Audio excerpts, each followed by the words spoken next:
I'm late, I'm late, I'm late! I'm so late, can't you see on my broken little watch here? I'm incredibly late to give my full suppressions a Braid. This game came out long ago. I'm way behind on this train wagon. It's mostly because, well, I don't completely hate the idea of buying games digitally. I just have an issue on whether I really own it or not. And, well, obviously this solves that problem. It's a physical version with no shitty ass, oh, well, you can only install it one time or something, and if it fucks up, well, guess you're gonna have to shot another $60. Yuck, yuck, yuck, yuck. No problems on that. Oh, Braid. I've only played 1 hour, and that's kind of my idea for these impression videos. 1 hour. It didn't have any, this version just had a disc. There's no, art or poster or anything, in case you're curious. So, on the main topic, mainly, is the gameplay. So, Braid has to do with time and platforming. Now, if anyone knows me, I suck at platforming, 100%, and it's pretty hard to get me really invested in one. Puzzles are something I love. I love puzzles, and Braid is full of mind-numbing puzzles. I did actually record my first hour playing too, and that'll probably show up on my Let's Play channel if anyone's curious, but this is just, you know, talkie-talkie. So anyway, going on. I love how it's such a simplistic concept. You know, you just got jump, move left and right, and you can climb. And then you have the time aspect, where you can just revert time backwards. Now, the only real flaw I've seen so far is that the game hasn't told me that while reversing time or going back forward, you can use the up and down keys to change how quick it does it.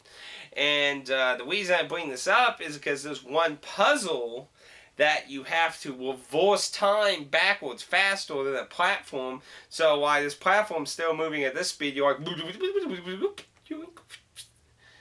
So, and as far as I saw, the game does not tell you about that, as far as I played. Now, if it's a little game mechanic told, and it's like, oh, well, now I can go back and do that, but overall, the puzzles have been immensely awesome. I got to the stage where your movement forward and backwards is actually forwarding and reversing time without having to hold down shift. Very clever puzzle design. It starts out pretty simple, but it starts working on some of the challenge and getting the puzzle pieces. You have to properly use your time of going forward and backwards at times for some of the puzzles. What's interesting is certain items also are like immune to time. Like, for example, one level you have like 2 keys. It was either like 2 or 3 keys, and one of them's glowing and the other one ain't. So, but like the door was glowing, so and I think there was like 3 doors, so I think it was like you get the glowing one and use it on the one that the door glows. Well, I don't remember the exact chain, but basically you had limited keys and more doors, and you had to kind of reverse. Oh, I remember. I think since the normal key isn't affected or isn't immune by time, you used it and you can reverse time backwards and have it back. And it's just, but if the door isn't immune to time, then that's pointless. Because if it's a normal door, it reverts backwards too. And it's just, oh, so many interesting. There's platforms and switches to do. There's so many interesting items. And it's just so simplistic. There's no insane mechanics and button presses or anything. It really reminds me a lot of the way Limbo was just so simplistic. There wasn't a lot to Limbo at the same time. It was just running side to side and jumping. If anything, Limbo was even more simplistic because it didn't have time management. It just had puzzles, puzzles, and more puzzles. Braid feels a little more platformy than Limbo was, though. And that's probably because it has a lot of jumping on enemies kind of mechanic going for it too, like time jumps where you bounce off, and there's instances where you may even have to bounce twice.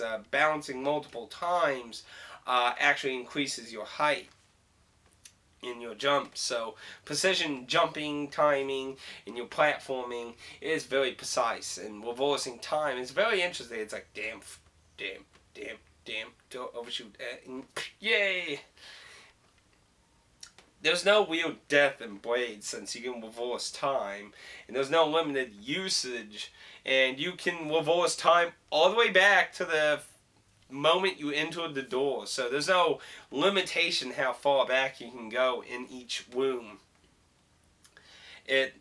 It's not really like Prince of Persia where you got certain sand slots and that. It's a real trial and error and keep trying momentum puzzling. There's no like you failed, you got to start all over kind of thing. So I think that's very good for the kind of puzzle game it is, because it'd be annoying that we solve puzzles your way solved and shit. And it also offers quick getting back to levels where you missed puzzle pieces, because you're not forced to collect the puzzle pieces, but you can go back and get them, and that probably has to do with possibly the story or just simply 100%ing it, you know.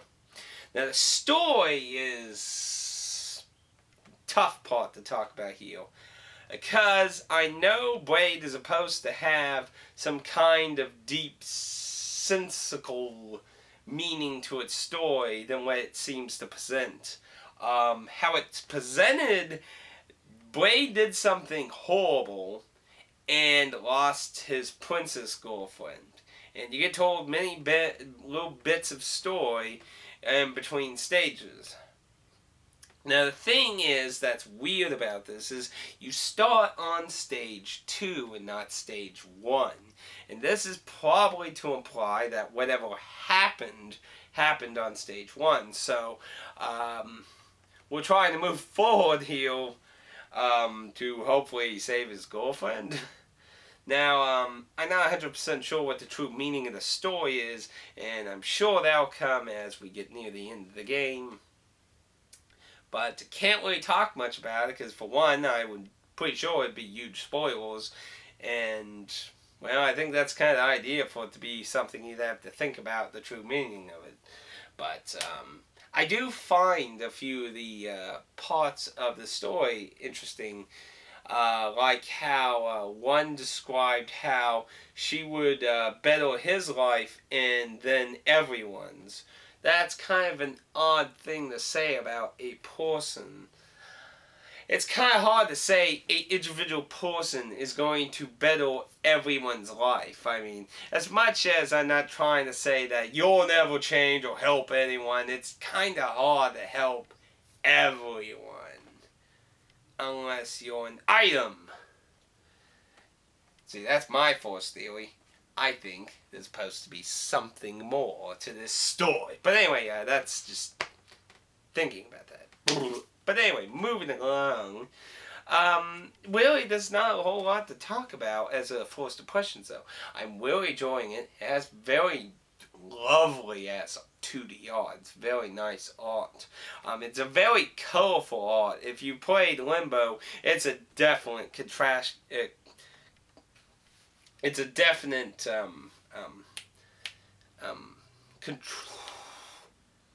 trying to think of what I want to say here. It's very colorful versus Limbo's very dark depression.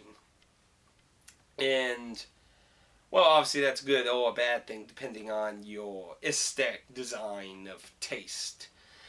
I like them both, so I don't see a problem. If you're looking for something very colorful, it's definitely that. It has very nice, calming music. Or some, you know, big epic music of that. I did get to encounter a boss, so there will be bosses during the game. The first boss was incredibly easy and abusive to take advantage of with the time mechanic, so I hopefully hope some of the more later bosses will be more challenging in that aspect. Overall, I mean, it's leaving a really nice impression, and I really do want to play more of it. It really makes me feel a bit sad that I've passed it up to now, but I'd say it's definitely worth a look. And if you're looking to buy Braid, if you want a physical version like I do, you can easily look it up on Amazon. This physical version is incredibly cheap, actually. And of course, there's the normal forms of. I think it's on only the 360 Xbox Live. It might be on PSN, but I don't recall it being on PSN. And it's on Steam. I know it's on Steam. So, you got all the digital means basically to access Braid.